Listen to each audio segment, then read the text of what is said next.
Well, good morning. I'm Ross McGowan, and this is Ann Fraser, and we're at the Sherman House. We're on the veranda of one of the suites of this elegant hotel in San Francisco, and as you can see, it has a beautiful view of the bay, and of course, the lady we're celebrating, the Golden Gate Bridge, in 50 years, on her 50 years old today. On her 50th birthday. Yeah. Actually, it's not today. The 27th of May is the actual birthday, but that would be kind of silly to do it in the middle of the week, so we wanted to celebrate on a Sunday where more people could actually enjoy it. And we want to tell you right now, an update is there will be no more buses or shuttles going to the bridge to take people to the bridge to walk across, because, quite frankly, the bridge is what we could call footlock. It is wall-to-wall people celebrating, enthusiastic, having a wonderful time. And I think what we ought to do is go down to Doug Murphy right on the bridge, and I think he's there with Charlotte Maillard, and I think they're trying to weed people out. Doug?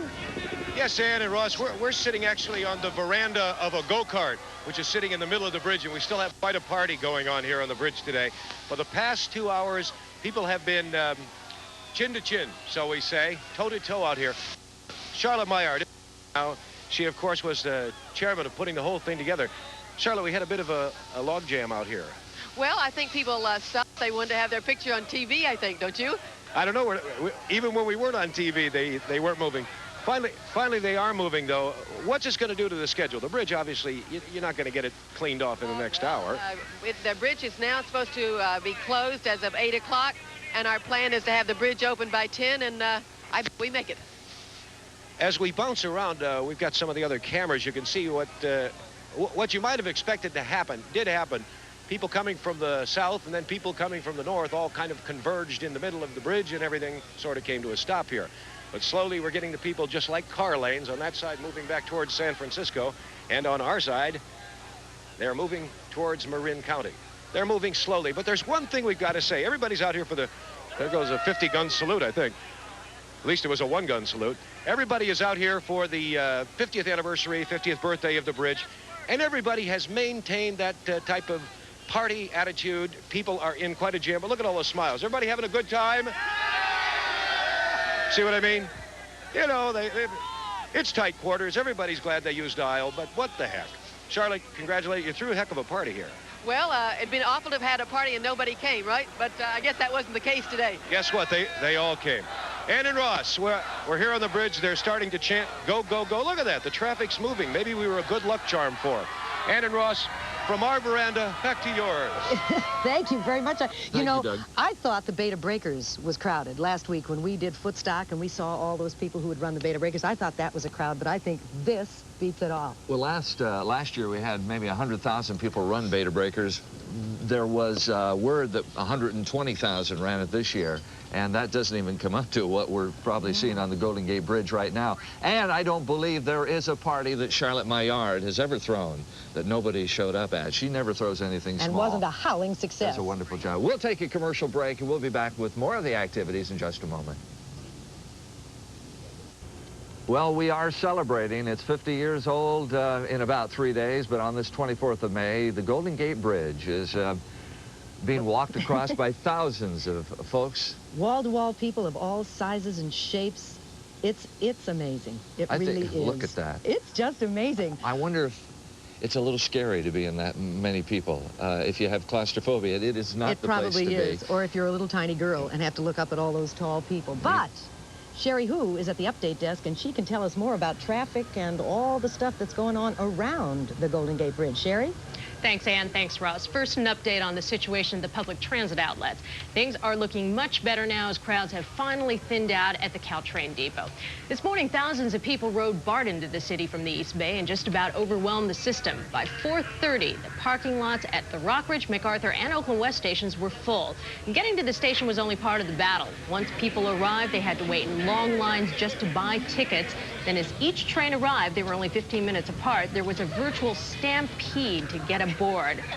Now, BART trains were running smoothly, but once the riders arrived in the city, they had a rude awakening outside the Embarcadero BART station. There was a line amounting to a 2-hour wait to get on those Muni shuttle buses. 2 hours. 2.5 hours. Yeah. A little over 2 hours. You think it's worth it? If we get on the bridge, yeah, it is. You can see that the line formed outside of the Embarcadero there, and there were people who were told to walk to other locations. Again, Muni told us only a short time ago that no more buses will go to the bridge. However, they'll take people as close to the Crissy Field area as they can get. Muni now says it greatly underestimated the number of buses it would need this morning. Only 1/10 of the buses needed were assigned to be on the roads today. And in Marin, people are still lined up at the various parking lots waiting for the Golden Gate bus service to the bridge. Golden Gate buses are now running on their regular Sunday schedules. Much of the earlier traffic congestion on the freeways has also cleared. CHP reports traffic is now moving well on all the major freeways, including the Richmond-San Rafael Bridge, which is carrying the load of traffic from Highway 101 because it's closed at Marin City on the north side of the Golden Gate. The freeways are in good shape, but San Francisco city streets are still congested near the Presidio. As we mentioned, even buses are having trouble getting into the Presidio area, which is packed. And that's it for the transportation situation right now. We'll keep following it. Reporting from the newsroom, I'm Sherry Hu. And Ross, back to you.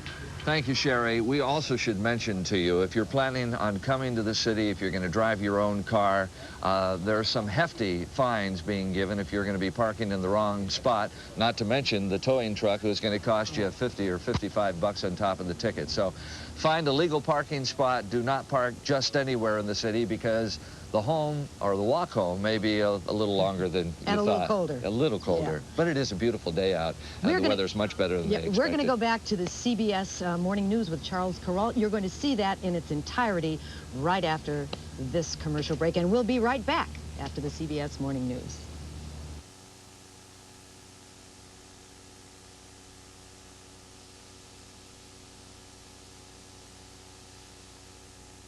Listen. 50 years ago, the Golden Gate Bridge wasn't here. There were serious doubts as to whether it could be put up to stay against the wild winds and tides of San Francisco Bay. Alfred Zampa was one of those who volunteered to put it up to stay.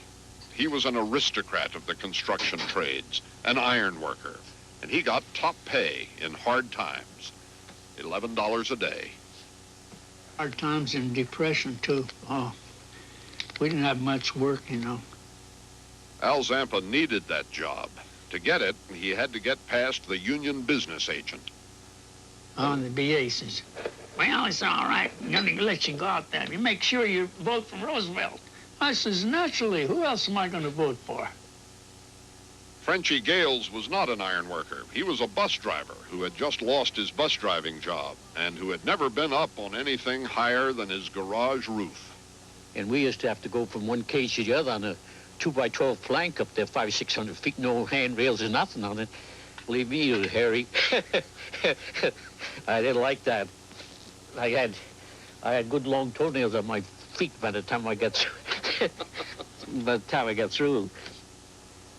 Edward Souza was on a WPA project and looking for something that paid better. He knew building the Golden Gate Bridge also was going to be more dangerous. And it was. I guess it was the challenge of myself against the bridge and the feeling that I had. The only time I ever got hit, well, I got hit out there. I went to the hospital for a couple of weeks. I got hit, and I looked up to see if anything was above me. And of course, like I say, those shit cells are black. I see something go by my light, hit me in the mouth, and busted all my teeth out, busted my mouth. What was it? It was either a rivet or a bolt. I'm sure it was a rivet. But it didn't hit me square. It came down, and if it hit me square, it would have gone right through my face. But it hit me in a glancing blow. Worst of all, of course, was losing your footing up there. They said that was a ticket to hell. Unless you hit the safety net. They called that halfway to hell. Well, it was first thing in the morning, 8:10. It was wet and foggy, and I stepped from that beam and stepped down. If you go down straight, you wouldn't slide. I went out too far, flipped down 3 times, and hit the net, and the net hit the ground at the same time. There wasn't no ground, it was rocks. Oh. And I bounced, you know, and I wasn't scared because I thought I was gonna bounce and then get up just like they do in the circus, you know. I wasn't a bit scared going down. But hit the rocks. I hit the rock and I bounced. And the person didn't seem so hard, but when I come down the second time, whoo, That's when it hurt. Oh, I had a hell of a time then. Them guys. What happened to you? I cracked 4 vertebrae in my back. How long were you in the hospital? Oh, I figured just about 12 weeks. But all the time, my friends would come and see me, They come and see me and give me a lot of bull. Says, Al, you might as well start going out there selling shoestrings or something because you never make it. Your nerve's gone. You'll never get out there. So when I went out of the hospital, I didn't come here. I went right out to the bridge and walked all over that thing. I was going to make sure. No problem. One day, after the towers were up, but before they had been bolted firmly into place, an earthquake struck. I guess we were about, I don't know, maybe 600 feet up. And I felt this kind of a funny feeling. And I said to a couple of my crew, I said, there's something wrong here. So we had a bucket of bolts, 5-gallon bucket, and we had about half full of bolts. We tied it to the middle rung of this ladder, and it acted like a pendulum, and it started to rock, back and forth. When it started hitting each side of the cell, I said, let's get the hell out of here. Then the guys they had a railing around. We all got against the railing, and the old thing would, sickening, it would go just, and the guys would say, here we go. and then she'd stop and kind of quiver and then go back the other way. Just like that, about 3 or 4 times. And you went back to work after that? I went back the next day, and we had another one the next day, but not like that one. I wouldn't have gone within 4 miles of that thing if I knew I was going to do it again. I had all I want. A lot of the guys were laying on the deck, throwing up. Old riggers, too, scared to death. That was June of 1935. The earthquake terrified a lot of brave men, but killed nobody. The greater horror came later, when a construction platform collapsed, carried the safety net down with it, and 10 men down with the platform and the net into the ocean. And all you could see, the tide was going out. All you could see was lumber, and I saw one boat way out picking up 2 guys. They picked 2 guys up. One guy was alive, and he was hanging on the other guy, and the other guy was dead. He got killed in the fall, but this guy hung on to him. And then one guy, when it went down, he grabbed a hold of one of the iron beams on the bridge, and he hung there, And they dropped a rope down to him. He had no part of that rope. He just hung on to that goddamn thing. He was a little Irishman. He had a corncob pipe in his mouth, and he didn't let that go. Finally, they took the journeyman rigger, and they dropped him down and tied a rope around him, and they jerked him up. And he was okay. He's okay, and he went right straight down the thing to the office and quit. He had enough. Why didn't they all quit? What kept them pulling on their coveralls and packing their lunch buckets and climbing up there into the fog every day? I don't know. I just wanted to do things that some guys, everybody couldn't do. I thought it was a thrill.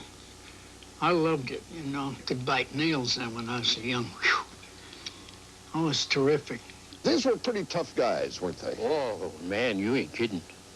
Oh, hell yes. Yeah. Those iron workers, I think I heard in those days, they couldn't get any insurance of any kind. Lifespan was too short. Now, they have to live hard to raise hell. We only work 5 days a week, but over the weekend, well, we shoot dice and drink and raise hell, chase women, or they chase us, because we had a lot of money, And not many people had in those days. Oh, no. Geez, we were like rich men. Some were killed instantly on the job. Many, many more were maimed by lead poisoning and falling steel objects. The ones who were left each night climbed up there again the next morning. Remember, these were hard times. 150 men down that tower waiting for a job, waiting for us to either quit or fall off. Right down the bottom of the tower. Hell, they cook beans and bacon butts into these 5-gallon tins, Big fire there, waiting all the time. And they wasn't as cold as we were. Look down and see that fire going down. Jesus. Can you believe that all that was 50 years ago? No, just like yesterday. Just like yesterday. I got my fingerprints all over that iron, I'll tell you. Well, once in a while, I'll come across the bridge and I'll look at those towers and look how high they are, and see, I worked on that. I remember being up there. That's the feeling I get. It's a proud feeling.